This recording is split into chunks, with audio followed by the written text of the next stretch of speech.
ನೋಡಿದೆಯಾ? ಆ ದೇವರು ನನ್ನ ಬಾಳಲ್ಲಿ ಎಂತ ಆಟ ಆಡಿಬಿಟ್ಟನು.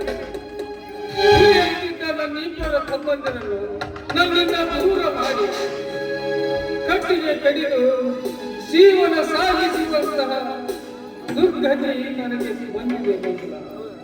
ಸ್ವಾಮಿ, ಯಾರೇನು ಮಾಡುವುದು? ನಮಗೆ ಬಂದ ಪ್ರಾರಬ್ಧ ಕರ್ಮವನ್ನು ನಾವು ಅನುಭವಿಸಲೇಬೇಕು ಸ್ವಾಮಿ. ನೀವು ಕಟ್ಟಿಗೆಯನ್ನು ಕಡಿಯಿರಿ, ನಾನು ಗುಂಪೆಯನ್ನು ಹಾಕುತ್ತೇನೆ.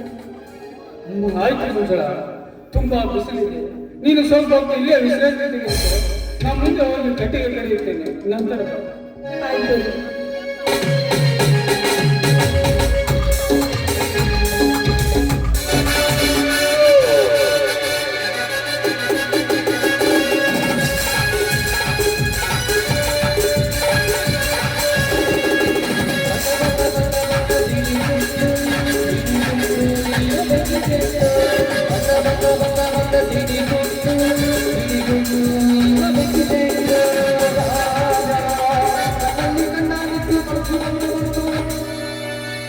ಮಂಜುಳಾ,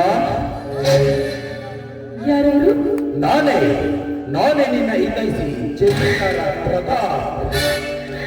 ಓಹೋ, ನೀನ? ನಿಮ್ಮ ಆಗಮನ ಇಲ್ಲಿಗೆ? ಆಗಮನ ಅಗತ್ಯ ಬಿದ್ದಲ್ಲಿ ಆಗಮಿಸಬೇಕಾಗುತ್ತದೆ ಮಂಜುಳಾ. ಅಂದ್ರೆ ನಿಮ್ಮ ಮಾತಿನ ಅರ್ಥ? ನಮಗೆ ನೀವು ಕೊಡಬೇಕಾದ ಹಣದ ಬಡ್ಡಿಯಲ್ಲಿ ನಿನ್ನ ಕೋಮಲವಾದ ಮೈಸುಕವನ್ನು ಉದ್ದೇಶಿರಬೇಕೆಂದು ಬಂದಿರುವುದು ನಿಮ್ಮ ಜಮೀನ್ದಾರ. ರಾಕ್ಷಸ, ಈ ರೀತಿ ಮಾತನಾಡ್ತಾ ಇದೆಯಲ್ಲ, ನಿನ್ನ ಮನೆಯಲ್ಲಿ ಅಕ್ಕ ತಂದೆ ಯಾರಿಲ್ವೇನೋ? ನಿಜ? ಮಂಜುಳಾ, ಬಾಯಿಗೆ ಬಂದಂತೆ ಹೊಗಳಿದರೆ ಬಿಟ್ಟು ಬಿಡುವೆನೆಂದು ತಂದಿರುವೆಯ. ಮೇಲಾಗಿ ನಿಮಗೆ ಹಣ ಕೊಟ್ಟಿರುವುದು ನಿನ್ನ ಮೈದನ ನೌಕರಿ ಸೇರಿ ನಿನ್ನ ಮನೆತನ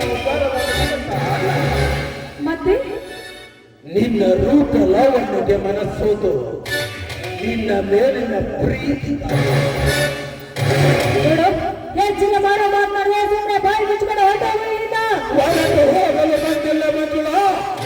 ನೀನು ನನ್ನ ಮಾತಿಗೆ ಒಪ್ಪಿಸಲು ಕಾಪಿಸಿಕೊಂಡಿದ್ದಾರೆ. ನನ್ನ ಊರ ಮುಂದಿನ 10 ಎಕರೆ ಬಾಳೆಯ ತೋಟ, 8 ಎಕರೆ ಕಬ್ಬಿನ ತೋಟ, ಮೇಲಾಗಿ ಹಣದ ರಾಶಿಯನ್ನೇ ಇದೆಲ್ಲವನ್ನು ನೀನು ತಿರಸ್ಕರಿಸಿದರೆ ಅರಗಾಯದ ಉಳಿಯತೆ ನಿನ್ನ ಮೈಮೇಲೆ ಎರಗಿ ಹೊರಗುತ್ತಿವೆ ನಿನ್ನ ಶೀಲವೆಂಬ ಬುದ್ಧಿಯನ್ನು. ಎಲ್ಲ ಜಮೀನ್ದಾರ, ನಿಮ್ಮ ಹಚ್ಚುತ್ತಿರುವ ಆ 10 ಎಕರೆ ಬಾಳೆ ತೋಟ, 8 ಎಕರೆ ಕಬ್ಬಿನ ತೋಟ, ಮೇಲಾಗಿ ಹಣದ ರಾಶಿ ನನ್ನ ಗಂಡ ಬೆಟ್ಟಿನಿಂದ ಹಾಕಿ ಚಪ್ಪಲಿಯನ್ನು ಇನ್ನೂ ಒಪ್ಪತ್ತಿನ ಊಟದ ಗಂಟಲು ಗತಿಯಿಲ್ಲದೆ ಒಟ್ಟಿಗೆ ಮಾರಿ ಒಟ್ಟು ದಂಡಿಸಿಕೊಳ್ಳುತ್ತಿರುವ ನಿನಗೆ ಇಷ್ಟೊಂದು ಸರಿಯಿರಬೇಕಾದರೆ ದಿನಾಲು ನಿನ್ನಿಂದ ಬಡಬಿಗಾರಿ ನನ್ನ ಮಕ್ಕಳಿಗೆ ಅನ್ನ ಹಾಕಿ ಚಿನ್ನದ ತಾಟಿನಲ್ಲಿ ಕೈ ಬೆಳೆಯುತ್ತಿರುವ ಈ ಜಮೀನ್ದಾರನ ದೂರ ಸರಿದನಿಂದ ಮಾತಾಡ ದುರಾತ್ಮ. ಕಂಡ ನಿಮ್ಮಂತ ಕಾಮಕರಿಗೆ ಸೆರಗ ಹಾಕುವ ಹೆಣ್ಣೆ ನಾಡಲ್ಲ. ನೋಡು, ನಿಜ ಗರತಿ ಭಾರತೀಯ ಮಗಳನ್ನ, ಭಾರತೀಯ ಮಗಳೇ.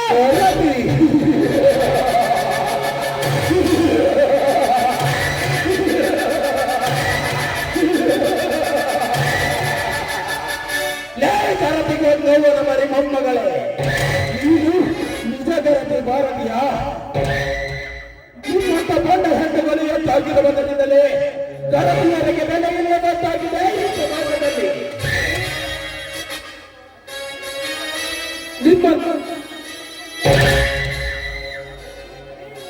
ನೀನು ನಿಜವಾಗಿಯೂ ಭಾರತೀಯ ಗರತಿಯಾಗಿದ್ದರೆ ನಮ್ಮಂತ ಅರಿಯದ ಯುವಕರು ತಂದು ಕೊಕ್ಕುವಂತೆ ಹಾಗೂ ಸೇರಿಬಿಟ್ಟು ಸುಸ್ಮಿತಾಳ ಜಂಪರ್ ಕೊಟ್ಟು ಹಣೆಗೆ ಮನುಷ್ಯ ತಿಂಗಳೇ ಫ್ಯಾಷನ್ ಮಾಡುತ್ತಿರಲಿಲ್ಲ.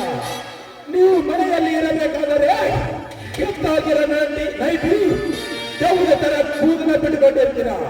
ಅದೇ ಮನೆಯಿಂದ ಹೊರಗೆ ಬರಬೇಕಾದರೆ ತುಟಿಗೆ ಲಿಪ್ಸ್ಟಿಕ್, ಮಗಕ್ಕೆ ಮೇಕಪ್, ಎದೆ ಕಾಣುವಾಗ ಜಂಪರ್ ಕೊಟ್ಟು ಮಕ್ಕಳ ಕಾಣುವಾಗ ಸೀರೆ ಹೊಟ್ಟು ಈ ರೀತಿ ಫ್ಯಾಷನ್ ಮಾಡುತ್ತಿರುವುದು ಯಾಕೆ ಗೊತ್ತಾ? ನಮ್ಮಂತವರ ನೋಡಲೆಂದೇ ನೀವು ಈ ತರ ಫ್ಯಾಷನ್ ಮಾಡುತ್ತಿರುವುದು. ನೀನು ಯಾವ ಗರತಿ? ಬಾಯಿ ಮುಚ್ಚ ನಾಯಿ.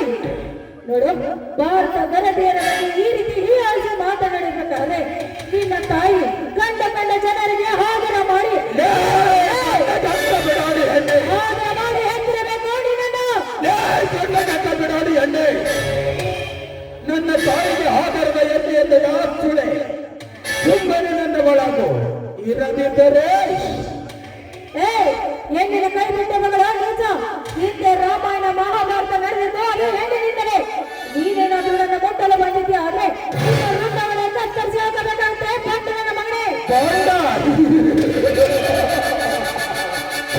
ಮಂಜುಳಾ, ರಾಮಾಯಣ ಮಹಾಭಾರತದ ವೀರಾಂತವನ್ನು ಬಿಚ್ಚಿ ತೋರಿದ ನೀನು ಈ ಚಂದ್ರದಾರನ ಮುಂದೆ ನೋಡು, ಸುಮ್ಮನೆ ನೀ ನನ್ನ ಮಗು ಇರದಿದ್ದರೆ ಏನು ಮಾಡುವೆಯೋ ನಾಯಿ? ಏನು ಮಾಡುವೆನ? ದೊಡ್ಡ ಹಣ್ಣು ನಿಂತಿರುವ ನಿನ್ನ ತುದಿಗೆ ಸಿಹಿ ಚುಂಬನ ನೀಡಿ ಚಂದಿರಾದಿ ಹೊಂದಿರುವ ನಿನ್ನ ಕೆತ್ತನೆಯನ್ನು ಕಚ್ಚಿ ನಿನ್ನೊತ್ತ ಬಟ್ಟೆಯನ್ನು ಬಿಚ್ಚಿ ನಿನ್ನನ್ನು ಬೆತ್ತಲೆಯನ್ನಾಗಿ ಮಾಡಿ ದೊಡ್ಡ ಸರ್ವವಾಗಿ ಬೋರ್ಗರೆದು ಅರಗಾರಿದ ಹುಲಿಯಂತೆ ನಿನ್ನ ಶೀಲದ ಮಧ್ಯೆಯನ್ನು ಸ್ತ್ರೀ ರತ್ನಕ್ಕೆ ಕಚ್ಚಿ ವಿಷ ಲೇಪಿಸದೆ ಬಿಡುವುದಿಲ್ಲ ಈ ದೊಡ್ಡ ಹಿಮಾಚಲ. ಕಾಮದ ಪಿತವನ್ನು ನೆತ್ತಿಗೆ ಇರಿಸಿಕೊಂಡ್ರೆ ಶ್ರೀಮಂತ. ನೋಡು, ನೀನ ಮನುಷ್ಯನನ್ನ ನೀನ ರಾಕ್ಷಸ. ಈ ಸಮಾಜದಲ್ಲಿರೋ ಅಣ್ಣ ತಂಗಿ ಅಕ್ಕ ತಂಗಿಯರ ಸಂಬಂಧ ಗೊತ್ತಿಲ್ಲದ ನಾವೇ ನೀನು. ನಿಮ್ಮಂತ ಶ್ರೀಮಂತರ ದೃಷ್ಟಿಯಲ್ಲಿ ನಮ್ಮಂತವರ ಸೂರ್ಯರಂತ ತಿಳಿದುಕೊಂಡ್ರೆ ಹಾಸ್ಯಾಸನ ಮಗನೇ.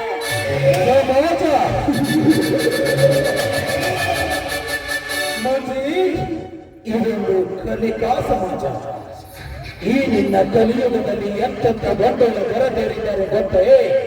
ಹೆಸರಿಗೆ ಚಿಕ್ಕಪ್ಪನೆಂದು ಹೇಳಿ ತಂದೆ ಹೊಲಕ್ಕೆ ಹೋದ ಸಮಯದಲ್ಲಿ ಅದೇ ತಂದೆಯ ತಮ್ಮನೊಂದಿಗೆ ಮಲಗುವ ಹೆಣ್ಣು ಮಗನ ಮೆಟ್ಟಿಲೆ ಮಾತನಾಡಬೇಕಾಗಿತ್ತು. ಈ ನಿನ್ನ ಗಂಡನ ಗರತಿಯರು ಒಬ್ಬ ಬಡ ಹುಡುಗನನ್ನು ಪ್ರೀತಿಸಿ ಅವನಿಗೆ ಕಾಲೇಜಿಗೆ ಬಾ, ಪಾರ್ಕಿಗೆ ಬಾ, ನನ್ನ ಹಿಂದೆ ಸುತ್ತಾಡಲು ಬಾ ಎಂದು ಹೇಳಿ ಮದುವೆ ಆಗುತ್ತೇನೆ ಎಂದು ಆ ಬಡ ಹುಡುಗ ಹೇಳಿದರೆ ಅವನನ್ನು ಬಿಟ್ಟು ಮತ್ತೊಬ್ಬ ಶ್ರೀಮಂತ ಹುಡುಗನನ್ನು ಬೆನ್ನತ್ತಿ ಹೋಗಿ ಮದುವೆ ಆಗುವ ಹೆಣ್ಣುಗಳನ್ನು ಮೆಟ್ಟಿಲೆ ಮಾತನಾಡಿಸಬೇಕಾಗಿತ್ತು. ಇದರಿಂದ ಗಂಡುಗಳ ಗರತಿಯರು ಅಷ್ಟೇ ಎಲ್ಲ ಮುಚ್ಚಿ ಗಂಡನ ಕೈಯಿಂದ ಹಾಲು ತರಿಸಿ ಅತ್ತೆಯ ಕೈಯಿಂದ ಸಕ್ಕರೆ ತರಿಸಿ ಹಾಲು ಸಕ್ಕರೆ ಬೆರೆಸಿ ಬೆಣ್ಣನಿಗೆ ಕುಡಿಸಿ ಮಜಾ ಮಾಡುವ ಹೆಣ್ಣುಗಳನ್ನು ಮೆಟ್ಟಿಗೆ ಮಾತನಾಡಿಸಬೇಕಾಗಿತ್ತು ಈ ನಿನ್ನ ಗಂಡುಳ್ಳ ಗರತಿಯರು. ಅಷ್ಟೇ ಎಲ್ಲ ಮಂಜು, ಗೊತ್ತೋತ್ಕಜನಂತ ಗಂಡ ಮನೆಯಲ್ಲಿದ್ದರು. ಗಂಡನೊಂದಿಗೆ ಮಂಚ ಏರುವ ಹೆಣ್ಣುಗಳನ್ನು ಮೆಟ್ಟಿಗೆ ಮಾತನಾಡಿಸಬೇಕಾಗಿತ್ತು ಈ ನಿನ್ನ ಗಂಡುಳ್ಳ ಸಮಾಜದ ಗಂಡುಳ್ಳ ಗರತಿಯರು. ಮಂಜು ಸಾಕ, ಇನ್ನು ಬೇಕಾ ನಿನ್ನಂತ ಗರತಿಯರ ಲೀಲೆಗಳು? ಎಲ್ಲ ನನ್ನ ಮಗನೇ, ಇದ್ದಾರೆಂದರೋ ಅಂತ ಹೆಂಗಸರು ಇದ್ದಾರೆ.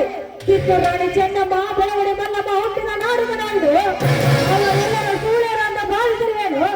ಹಾಗಾದರೆ ನಿನ್ನ ಹೆತ್ತ ತಾಯಿ ಕೂಡ ಸೂಳೆನ ಸೂಳೆ.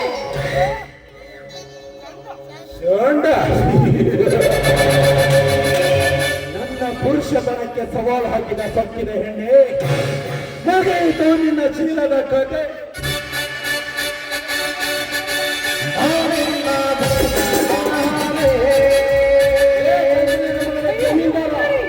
ಮೊದಲು ಕೈ ಬಿಡು ಈ ಭಾರತದ ನಾರಿಯನ್ನು. ನನ್ನ ಪ್ರೇಮ ಕಲ್ಲಾಪದಲ್ಲಿ ಅಡ್ಡ ಬಯಸಿ ಬಂದ ನೀನವನಲ್ಲೇ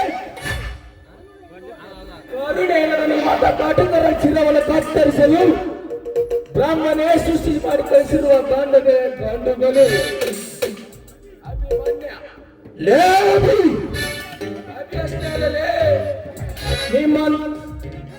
ನಿಮ್ಮಂತ ದೇಶದ್ರೋಹಿಗಳ ಶಿರವನ್ನು ಕತ್ತರಿಸಲು ಬ್ರಾಹ್ಮಣೇ ಸೃಷ್ಟಿಸಿ ಕಳಿಸಿರುವ ಗಂಡುಗಲಿ ಅಭಿಮನ್ಯು.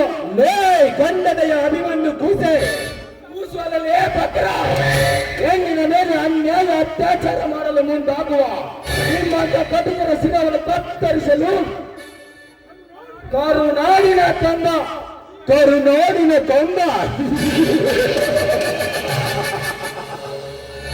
ಅಭಿಮನ್ಯು ಕನ್ನಡ ನಾಡಿಗಿನ ಹುಲಿ ದಿಲ್ಲಿ ಹುಲಿ ಎನಿಸಿಕೊಂಡಿರುವ ನನಗೆ ಕರುನಾಡಿನ ಗಂಧನಿಂದ ಬೆದರಿಕೆ ಎತ್ತಲೆಯ ಬಡವ.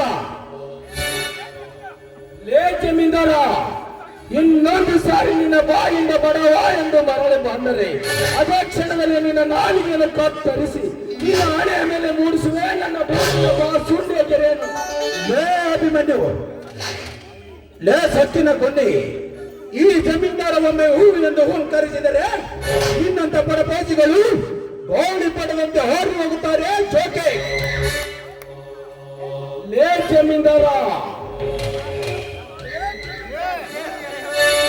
ಇನ್ನು ಮುಂದೆ ನಿನ್ನ ಬಾಯಿಂದ ಒಂದೇ ಒಂದು ಮಾತು ಹೊರ ಬಂದರೆ ನಿನ್ನ ರುಂಡು ಇರುವುದು ನಿನ್ನ ದೇಹದ ಮೇಲಲ್ಲ, ಅಭಿಮನ್ಯನ ಕಾಲದ ಕೆಳಗೆ. ನೋಡು, ಸುಮ್ಮನೆ ನನಗೆ ಎದುರಾಗಿ ಸತ್ತು ಹೋಗಬೇಡ. ಇವಳನ್ನು ನನ್ನ ಬಂಧನದಿಂದ ಬಿಡಿಸಲು ಇವಳನ್ನು ನಿನ್ನ ಸಂಬಂಧಿಗಳ ಒಂದೇ ಮಾತಿಂದ ಹೇಳುತ್ತೇನೆ, ಇಲ್ಲಿಂದ ಹೊರಟು ಹೋಗು.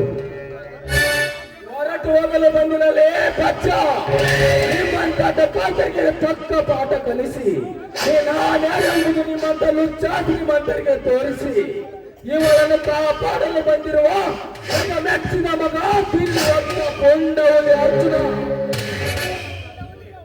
ದಿಲ್ಲಿ ಹೊತ್ತ ಕೊಂಡಹುಲಿ. ಲೇ ಅಭಿಮನ್ಯು, ಇವಳನ್ನು ನನ್ನ ಬಂಧನದಿಂದ ಬಿಡಿಸಲು ಇವಳೇನು ನಿನ್ನ ಸಂಬಂಧಿಗಳ ನನ್ನ ಸುಮ್ಮನೆ ನನ್ನ ದಾರಿಗೆ ಅಡ್ಡ ಆಗಬೇಡ. ಮೇಲಾಗಿ ನಿನ್ನ ಕಾರ್ಯವನ್ನು ಸಾಧಿಸುತ್ತೇನೆ ಎಂದು ನೀನು ಬಂದರೆ ನ್ಯಾಯವಾಗಿ ಇವಳಿಂದ ನನಗೆ ಬರತಕ್ಕಂತ ಹಣ ಕೊಟ್ಟು ನನ್ನ ಬಂಧನದಿಂದ ಬಿಡಿಸಿಕೊಂಡು ಹೋಗು. ಏ ಉಂಡಾಡಿ ಗುಂಡ ನನ್ನ ಮಗನೇ ಜಮೀನ್ದಾರ, ಯಾರ್ದೇ ರೊಕ್ಕ ಎಲ್ಲ ಮನೆ ಜಾತ್ರೆ ಮಾಡುವ ಹಾಲು ಕಟ್ಸುವ ಮಗನೇ, ನಿನಗೆಲ್ಲಿದೆ ನ್ಯಾಯ ನೀತಿ ಧರ್ಮ? ನೀನು ನಿಜವಾಗಲೂ ಒಬ್ಬ ತಂದೆ ರಕ್ತಕ್ಕೆ ಹುಟ್ಟಿದ ಮಗನೇ ಆಗಿದ್ರೆ ಬಾರಲೇ ಮುಂದಕ್ಕೆ ಪುಡಾರಿಯಾಗಿ ನನ್ನ ಕಣ್ಣೆದುರಿಗೆ ಇವಳ ಸೆರಗನ್ನು ಮುಟ್ಟಲ. ಜಮೀನ್ದಾರ, ಆ ಏಕೆ ಸಣ್ಣದ ತಲೆ ತಗ್ಗಿಸಿ ನಿಂತಿರುವೆ? ಅಭಿಮನ್ಯು, ಬಾರಲೇ ಪುಂಡನಾಗಿ ಮುಂದಕ್ಕೆ. ಅಭಿಮನ್ಯು, ಇಂದು ನೀ ಬಂದು ಇವಳನ್ನು ಕಾಪಾಡಿದೆ. ಮುಂದೊಂದು ದಿನ ಇವಳನ್ನು ನನ್ನ ಬಂಧನದಿಂದ ಬಿಡಿಸಲು ಆ ಬ್ರಹ್ಮನಿಂದಲೂ ಸಾಧ್ಯವಿಲ್ಲ. ಬರ್ತೇನೆ. ಸರಿಯಾದ ಸಮಯಕ್ಕೆ ಬಂದು ಆ ಪಾಪಿಯ ಬಂಧನದಿಂದ ನನ್ನ ಮಾನ ಪ್ರಾಣವನ್ನು ಕಾಪಾಡಿದ